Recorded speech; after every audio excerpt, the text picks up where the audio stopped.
My baby takes the morning train. I don't know. We had trouble with our intros, and Hammer just told me how to sing it. Welcome to the Insight NBL show. It's another off-season one. Just to have a little bit of a chat now that the schedule's out. Have a little bit of a chat about some of the guys that have signed since we did our last episode a couple of weeks ago. Hammer, how are you? I like your jacket. I saw you wearing it, and I thought, you know what? I'm probably not feeling as straight as I normally am tonight either, and I'll throw this bad boy on. I happen to have one. Maybe we get some sponsorship from these guys, mate. But yeah, exciting times. The schedules come out. Everything's starting to come together. There's a lot going on. What have you been doing? Oh, so I'm going to tell you a story. I've been up since 3 a.m., right? Ooh, Would you like to know why? tell me why. One kid woke up, shat himself, cried, woke the other kid up. So they're both awake. Anyway, my wife's in trying to change the nappy on one, changed it. But you know how hard those things are to zip up and everything when they're struggling, trying like the sleep suits. So she's gone, "Can you help me?" So I've grabbed her phone light and put it in my mouth to hold it so that I could use two hands. So Ellen, when she fumbled out of bed, right, broke her screen protector, the glass screen protector. So at 3 o'clock in the morning, I had all these shards in my mouth, in my tongue, in the roof of my mouth. And then I just couldn't get back to sleep after that. I kept getting paranoid that I was going to swallow them. So I kept washing my mouth out and spitting it back out again. And I was done. I was been awake since then. So It's like going for a run first thing in the morning. Once you do that, you know your day can't get any worse after that. So I'm hoping it was up from there. yeah, it was up. I had a round of golf. I hit it like a dog, but a good day playing golf is better than a bad day at work. Is that what it says? Absolutely. It is now. I like it. No, man, we're going to get into some of these signings as some of these rosters do start to flesh out. And I want to start with one that we just sort of missed the other day, and it was PJC signing a 2-year contract. And it's the 2 years that's a big one for me. With the Breakers, there were some reports that he wasn't that happy at certain times during his tenure with the Breakers. But hey, locking it in for 2 years, that's a big deal. I think they've probably made some promises to him, and I believe it's his team. It's got to be. So we need to remember back to last year with the Breakers. It was a tale of two seasons within a season, wasn't it? They Yep. were not meant to even be competitive, and they came out of the blocks after their sort of little false start with their America games, but they were sitting first after about 8 rounds. PJC was like the unanimous MVP at that point. Petri Koppinen had bought him. Gillespie, the big who headbutted old mate in the preseason, Oh, I had them liked him. humming. And then management came in, didn't they? And the whole Taco Fall experiment turned into a disaster. And it was about that point PJC just threw his toys out of the cot, lost interest. But up until that point, and we've got the season before that as well, he was an MVP caliber guy. So when we're talking Supercoach, this one excites me because his poor finish to the season now gives us a quality guy at a discount. Yeah, I'm pretty excited, and we will. I've done up my draw graphic. It'll be uploaded to all the Patreon members, and we'll bring it up a bit later on. But yeah, I am excited about him. I'm excited about the Breakers because I do think, look, they've signed Rob Lowe, but I do think that it's complementary to just Parker Jackson Cartwright just absolutely cooking. I'm liking the squad they've put together. The bench, the locals. It seems that if they can nail these last two import spots and bring together, remember that year they had Derek Pardon and they had not Derek Pardon, they had Jarrell Brantley as that four-man who was just elite. If they can get someone like that, PJC and the Breakers are going to be really, really close come end of season, I reckon. Yeah, I think that they'll be there at the end. But Melbourne United have signed their second import in Tyson Walker. Do you know anything about Tyson Walker? I've been looking at some of his highlights, of course, from college. Was playing for the Spartans over there, but Yep. looks like a baller. Looks like a facilitator. Looks like somebody that can play beside Illy. Yeah, he's a pretty small point guard. He's listed at 6'1", but that's being really generous.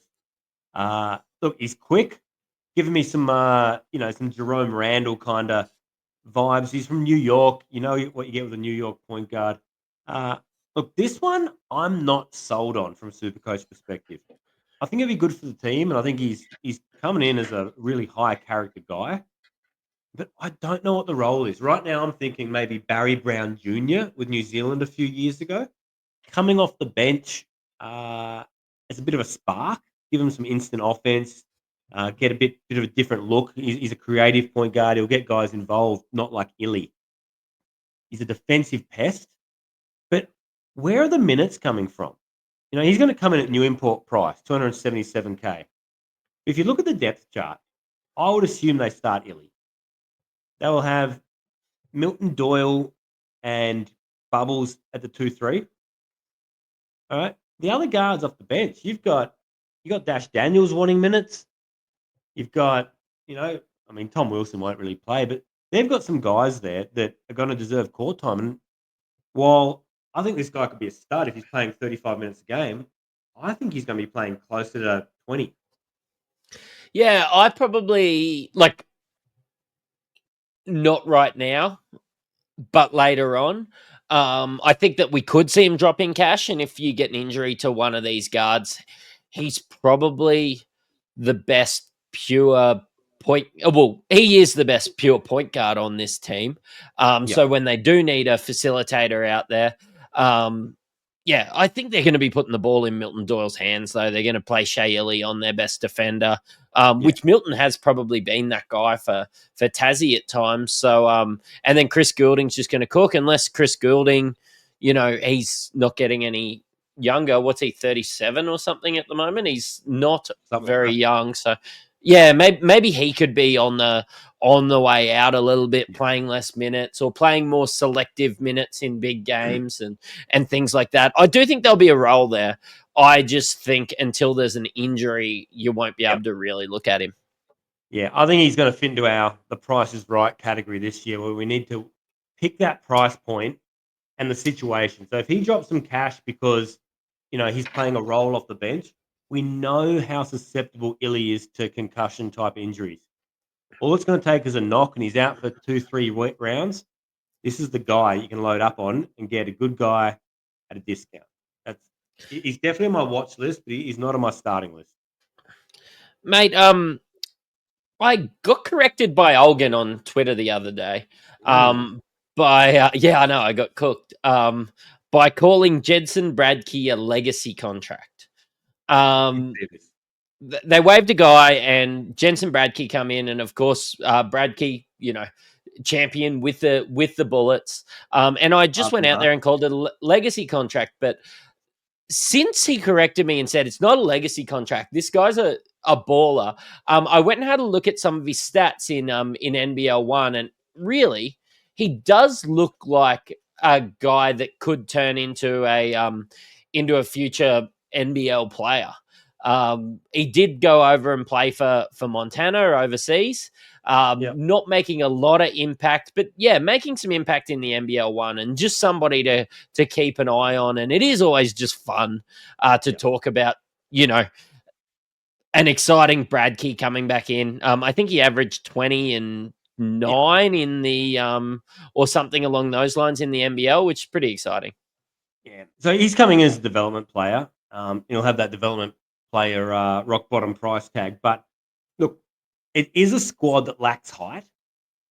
He's falling to a depth chart, obviously behind Terrell Harrison, but you've also got Jacob Holt, Toby Smith-Millen, and we know Casey Prather plays the 4. So there's a lot of guys ahead of him.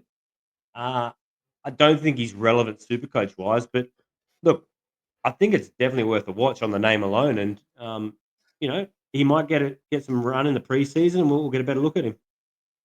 And the thing is, if they're as bad, if Brisbane are as bad as I think they're going to be, you know what? It might just be let's develop some guys, and that could be the reason that he's here, basically. Yeah. All right. I'm gonna give you one here. Overs or unders? Does he average more than what Rocco Zikarsky averaged last season? Oh, look, still under. I just don't know if the minutes will Just be there for him. yeah. Yeah. That's probably not a bad segue. I've got a few other guys that we want to talk about, but there was some guys drafted from the NBL. Yeah. We're talking Alex Tui. We're talking Lockie Ulbrich. We're talking Rocco Zikarsky, who's already been traded from the Bulls across to Minnesota. I saw him at a Lynx game, getting some reps in there. But yeah, look, there's some guys getting drafted, which is pretty exciting for Australian basketball. It would have been nice to have a first round pick, but It yeah, was a not, nervous not wait, wasn't it? It was nothing, like it, nothing, nothing. Then a flurry when it hit about was it sort of pick 45 onwards in the second round. But look, good on them. And some other Aussies that are sort of moving and shaking in the trade period in the free agency of the off season. So you got Joe Ingles picking up his veteran minimum, and there seems to be some other news around Jack McVeigh, Taron Armstrong, and a few of the others. Yeah, well, Jack. So I've been follow our Inside NBL page, follow our Inside NBA Fantasy, follow me at SC_Matrix. I do it all on Instagram and Twitter. But yeah, so the situation, so the Warriors have offered a two-way contract to Taron. So he will, at the very least, be over there playing. But he is a restricted free agency. So if someone offered him a full roster spot, the Warriors basically have to match. Rocco Zikarsky has signed a two-way contract as well.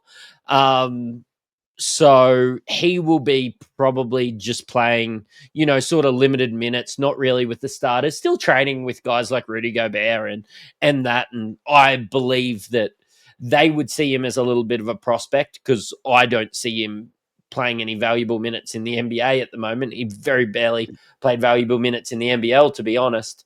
He's got that But one thing you can't teach, isn't it? And that's being 7'3". The rest of it, they're hoping that they can develop. But look, there's not much there other than being a Sasquatch. I suppose that now's as good a time as any. Ulbrich was going to play a real role with Sam Froling injured for the Yeah, Hawks. And unless something changes, he'll be playing in the NBA or playing in the G League or at least being over in America unless they do some sort of two-way deal, which we've seen before. What was it? Was it Didi Lazada or somebody like that Sydney. played for Pelicans and then had a two-way where he could come back and play. Ulbrich won't be soaking up those minutes.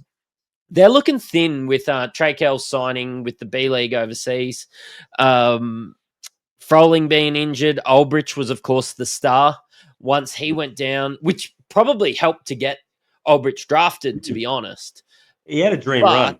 The finals plus his stuff in the combine, he put it together at the right time. But you're exactly right, man. There are some gaps on that depth chart. And where I was as high as a kite on Ulbrich, and he was going to be in my squad as soon as I could, the schedule would allow. We've now got some questions, and obviously the Hawks have some questions too. We've heard the rumors that they are very high and in some serious negotiations with Matt Hurt. Look, that one makes sense because we know Matt Hurt did at times with the Phoenix slide up to the 5. Sam Froling's going to be out until January at the earliest. That makes sense for them. yeah, and when you do have a look at the depth chart for him, it's just looking thin. And Matt Hurt is a guy that can cook. Like you sort of wonder, like Tyler Harvey can go back to that role. We're of course expecting Will Hickey to be Will Hickey now, but look, Matt Hurt makes the most amount of sense. I did hear a few rumors about Gary Clark, but he's since signed overseas as well, so he won't be coming back. But yeah, we really need Tyler Harvey to cook. We need Will Hickey to basically play Trey Kell's role, which I think he can do. But yeah, they just need a center, and I know they're talking about Harry Froling and stuff. We're not ready for Harry. I watched Harry Froling in the NZ NBL a little bit. I even saw a game while I was in New Zealand, and look, it was great to see him there, but it just wasn't super exciting to like. He's not unreal anymore. That ruined his career. Yeah. Look, he's carving it up in the NBL one as well. I'd love to see him get back on a roster. I don't think he's super coach relevant, for now. But the Hawks have some work to do. Hickey, for me, I don't think you build a team around him as your starting point guard. I think he can do it, but night in, night out, look, he gets it done. But I think you've got import spots to use. I think you go after a genuine point guard, a scoring point guard. And then they've got to fill that four spot with more of a 4-5 to cover your absence of Froling. But look, it's exciting when we get new imports in the league. It's good for Supercoach because there's a lot of returning imports coming in this year with really high price tag. You're thinking Kendrick Davis, Montrezl Harrell, Bryce Cotton's coming in tipping 500. So it's going to be good to get some of that fresh blood in there. It comes in that little bit cheaper. You keep going through the list of the ones who are returning. You've got Milton Doyle, you've got Parker Jackson Cartwright. So there's a lot of guys you're not going to be making early cash on, like you would off a fresh import. So that'll be good for them. What else we got in the way of signings? I've got 3 more on my list. Ooh, And man. two of these are guys that we just missed on our last podcast. One was Island Cheatham. Yep. Adelaide's roster is complete. Pretty close. Yeah. And You might have look, DPs or something to add, but they're looking good. yeah, I'm just not real. Like, you've got Trez, you've got Cheatham, you've got Hump. There's a lot of mouths to feed there, isn't there? Yeah. This one's got me worried from a super coach perspective. It's the same concerns we held with the Sydney Kings last year.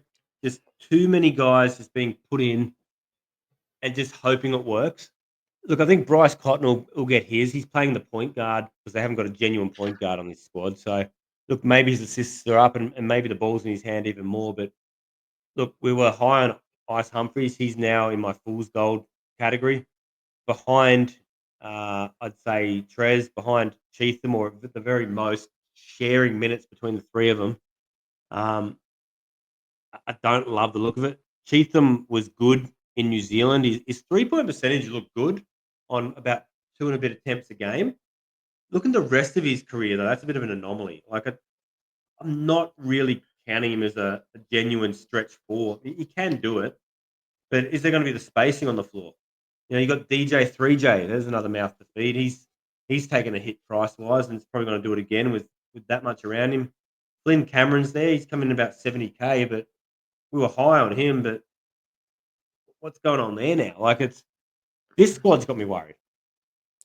Yeah, they could try and play like a team of death with Xylan at the 3 or something, but I just don't see it working for more than very short stretches. So I don't Yeah, know. It'll be wait and see. And when we have a look at the schedule, it actually permits to stay away from Adelaide for a little bit to start off with. So, yeah, for sure. mate, Amari Moore. We Mm, did touch on him in the last one, but he hadn't committed, and yeah, it was taking a really long time to sign. And I purposely didn't talk about it too much in the last one because I was just really worried that it wasn't going to happen. yeah. It's now official. And look, the schedule early is horrible. I'll give you that little bit of a teaser for free. But I am really high on him, and there's a little bit of strategy, and we'll talk, at some point about the boosts and when to get guys and stuff. But he is definitely a target. Maybe not round one, but I've got him penciled in. Look, we've seen some really big guards in this league have some success, and at 6'6", there's going to be shades of Josh Giddey, LaMelo Ball, Taron Armstrong, the guys who can just get it off the rim and go. He's got those, take it on the dribble, same hand, just cross court pass. I feel like this is going to be a good squad for him. You look at the wings they've got. Sobey looks his best when he's out in transition and doesn't have the ball in his hand. You've got Malik Lewis who can get above the rim. You've got the dump offs down low to Geordie Hunter. I think this squad is built for him, and this is Coach King's guy. Yeah, that's probably my biggest thing is King did such a good job basically with somebody else's roster last year.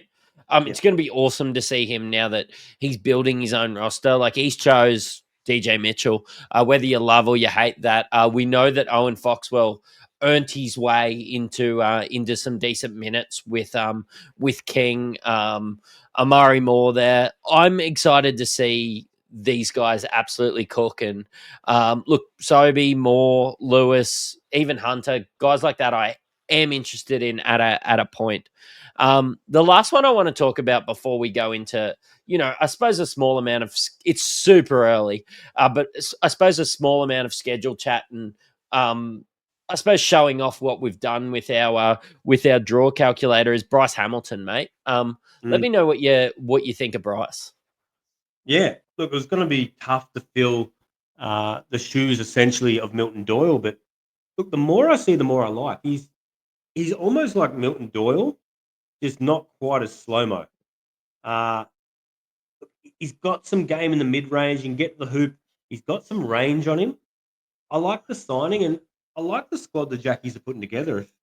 I wish they go with that last import, but look, I think he's going to be very solid. I think there's just a lot of Jack Jumpers basketball about this. I don't think any guy is going to stand up and give you 30 night in, night out, but these guys will have their moments. But, I feel like it's going to be a balanced squad. But one thing I do like about this team is there is a hell of a lot of three-point shooting, which is going to open up for the guys on the inside. Hamilton, David Johnson, we know Shawnee Mack can hit it from the car park. There's going to be some space this year where it didn't seem to be a lot of it, the last season, which was a bit of a down season. What's your take on the guy? Yeah, look, I hadn't seen a lot of him, so I'd only just went and watched some highlights. But yeah, it does seem to fit. He does seem like he can get up and down the floor and maybe increase that pace a little bit for Tassie. So look, a change is as good as a holiday. I don't think he would have been as expensive as Milton. And look, Milton wanting to get out or not being re-signed, you do need somebody to play. If Yeah. Jack McVeigh does come back, do you think that they'll jump at him in a heartbeat, or what are your Look, sort of feels about Jack? they reserve his rights, but where would you fit him on this roster? And I was thinking about this morning. You've got Bannon, so the 4 spot's kind of taken up. Bannon can't really play the 3, and he's probably not going to play the 5 consistently while you've got Will Magnay. You could potentially slide McVeigh down to the 3, but you've got those 2 6'4" imports. Does one of them have to slide to the bench? For the amount of money you're paying, I don't think there's a lot of flexibility, but I also don't think Jack's going to have the interest after the money he's been on to come back. He's going to try his NBA dream. He'll consider Europe, but I don't know. I don't see him coming back. But just touching quickly on Bryce Hamilton again, his G League experience with the South Bay Lakers, 16.2 points per game, 4.3 rebounds, 2 assists, 1.2 steals. Look, going through his stats there, it equates to about 26 Supercoach points. So I would expect similar production coming into the Jackies. And the squad they've signed, I'm expecting to pick up the pace a little bit this year. No, I'm excited to see that. So, can I flex on you? Oh, flex hard. Do it. Check Woo! it out. This is the schedule. Going all the way to round 12, Mm. and it's an interesting first 4 rounds, isn't it, mate? The start of this is a little trickier than we've seen in the past. And if you look across the whole schedule, I quite like it. Remember last year where Brisbane didn't have a double for was it 9 rounds? Then all of a sudden you could load up on the bullets and just, set and forget. There's not Yeah. a lot of opportunities to do that this year. There's a real mixed bag. There's a bunch of buy rounds in there. It's going to be tricky. And look, I think we're going to have to take our time each week on the pod and break it down because there's going to be a lot of different teams popping up. Yeah, there is. And what excites me early is I don't think there's a bad pick in round one outside of two teams. And you can really just pick who you want when it comes to cash cows and things like that. And, come round the end of round two, what do we got? One, two, three, four, five of the teams will have a cash rise, and Yeah, a lot of the other guys that haven't are just about to head into a string of doubles. So yeah, I think that you can pick who you want. I think that you can pick the cash cows that yeah, you want, and just make sure that you have a captain from the few teams on the double, and that's yeah. in the first two rounds. Yeah, there's some real huge implications with the amount of games each team plays early. So, look, we're putting out our Supercoach Bible this year, and there is a whole section on boost strategy, interviewing some of the best super coaches and some of the previous winners over the last few years. But look, I'll give you something for free. The biggest thing early on this is going to be the Henschel rule. We've talked about this each year. And so this is, why don't you explain the Henschel rule? You know how this works. Um, It's basically that if they play their third and their fourth game on a week when they would change in price, their first one drops out. Is that correct? That's it, but there's also no price rise at all or price fall until a player has played 3 games. So we can use this to our advantage to make some cash early because look, if you look through the first 5 rounds, New Zealand is strong early. They play 8 games in the first 5 rounds. Cairns, United, Tassie, Brizzy all play 7. The teams playing the least, Sam and Illawarra play 5 and Adelaide and Sydney play 6. So by the time their guys have played 3 games, those original teams have already had their price rise. So we can get quite strategic here and pick up price rises on teams like Tassie, New Zealand, and Melbourne, after round 2. And there's going to be other teams that we're waiting a lot longer for. So that's going to factor a lot into my boost strategy early this year.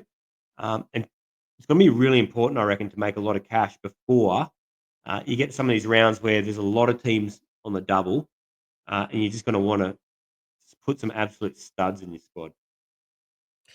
Yeah, the team that sort of sticks out to me is Melbourne. Like I could boost at the end of round three, start around four to get in some Melbourne guys, because Yep. I'm just basically don't want to hold them before those three doubles because I just don't want to.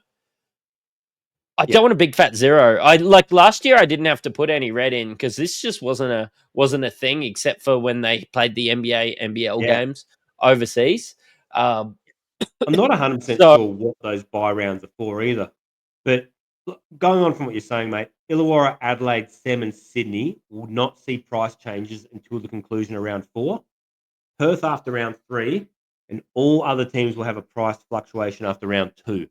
So this is something I'm going to be pretty, front of mind with, and try and cash in early. Because remember our episode we did last year with the winner, um, Dave. and Dave, yeah, and he was talking about how important it was early. He used all these boosts within like the first 5 rounds to make cash. And I think this is going to be a year where maybe not all of them, but you can keep one up your sleeve for injuries or what. But I'm going hard early. Yeah, that's good to hear. I actually look, it's way too early to talk about. I am I can probably already tell you that I'm gonna captain Parker Jackson Cartwright round one. He's going to be a pretty unanimous pick early on. Him and look, I think Milton Doyle is going to feature in a lot of initial squads. Um, Look, I think Milt's in for a bit of a rise this year. He's coming to a new team, something to prove. He's a bit underpriced. Let's be real. He had a down season last year, and in fact, he's declined each of the 3 seasons statistically since he's been here. But Melbourne are without doubt a quicker paced team than Tassie. More possessions, they get up and down, and I'm hearing out of the Melbourne camp this year that They want to push the pace even more. So this works in Milt's favour. I think he's going to get a big uptick. He'll make cash. He'll also give you some good production. So him and Parker Jackson Cartwright are very much on my draft board early.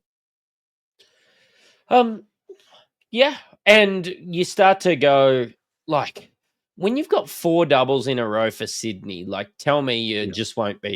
you won't be looking to get those guys in that time, or like some breakers you can hold through that period, but because they've already played 4 games by round 4, whereas Sydney will only play 2, you can, not that I think there'll be too many cheapies when it comes to Sydney, but you can abuse your boost to get some really good captain options.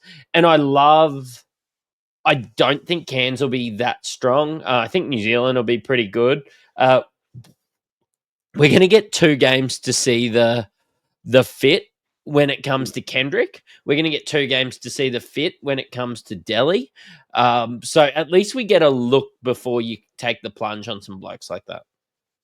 Yeah, try before you buy. I've got big reservations around Kendrick Davis, mostly surrounding the price tag. He's going to come in around 500 plus. That's what he finished at last year. Coming in next to Delhi, like they both want the ball in their hands all the time. I don't think Delhi can really play the two because the shooting's just not there. So we're going to see a lot more off ball with Kendrick Davis. I've listened to interviews with Gorge where he's talking about Kendrick Davis spending a lot of time pin downs, things like that, moving without the ball. So you take the ball out of his hands, even 20% of the time. A lot of his points came from double doubles and the bonuses and the assists. And if he's down a couple of assists at least, I think we're going to see a sharp decline. I would like to pick him up much cheaper, but I don't think I will target him round 4. I think there's other options there, and the amount you spend, you could probably spread that over a couple of players and come out with a better overall squad. Yeah, I do think so. I don't know if it's been confirmed, but there's of course the flex position that's come into all other Supercoach sports at the moment. Mm. What's the So chances, you reckon? 99%, considering it's been in every single one so far, Yeah, which if that gives me an extra starting guard, and I'm an high extra on that. budget. Yeah, like an extra bit of budget, an extra starting guard. Like I'm honestly looking to go cheap center, Yeah. unless they So change the Supercoach scoring. before the NBL went to Supercoach, we played NBL Fantasy, and that had the sixth man position, which is essentially your flex. It was very handy considering fantasy had much stricter positioning, as in not guard, forward, center. It was point Point guard, guard, shooting yeah. guard, things like that. So you used to almost use it to sort of move guys through it to be able to do trades and subs. But I missed it. I think it should be included. But look, it'd be nice to get word on it sooner rather than later so we can factor it into our plans. But if you've just got that utility position, man, there's some guys that you could bring in because there were plenty of rounds last year where, once we'd made some cash, you had some really good guys sitting on your bench. Yeah. Yeah, you did. And it was so hard when you got to those spots, and like I think it was like Doolittle and some of those cans guys that we had, and I think I think it was Menenga 1 or 2 games, and you just caught the wrong ones. Like I Yeah, did the right thing, and I had the right players. I just didn't start them the right yeah. weeks. And yeah, maybe with flex we can massage that around, and yeah, unless it gets treated as if like your worst score drops out, which seems to happen in some of the other scores sports, which would be interesting again. But hey, Mm. I'm Yeah. not sure. We'll wait and see. But yeah, you're right. There's a little bit to play out. But look, there's going to be some talent in the league this year. So I'm excited to fill these squads out. Talking to Doolittle, though, man, you hire him or not? I am. I just want to see how the rest of the team, mm, you know, Yeah. works itself out. Like Bryce is the biggest omission in not in Supercoach, in the league. Um, Well, I reckon that's their second biggest miss this offseason. Have you seen their new logo? yeah, I changed it to put it into this, and it just looked. Ugh. It made me feel dirty to add that in. Yeah, it's a bit filthy. Uh, Man, they've done their fans dirty twice. They better not do it a third time. Look, Perth are in an interesting position. They've gone hard after a marquee centre. Missed on Yanni Wetzel, missed on JLA, uh, missed on any other Australian playing overseas. So they've got holes at point guard and centre. One has to be an Australian. One has to be a high level import. You know, they've chased Will McDowell White. Where do they go?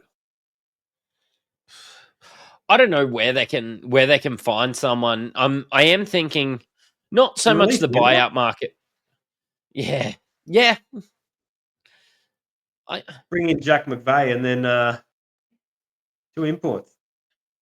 Yeah, I mean they could. Like they got to have the money now that you've got Bryce Cotton off the books.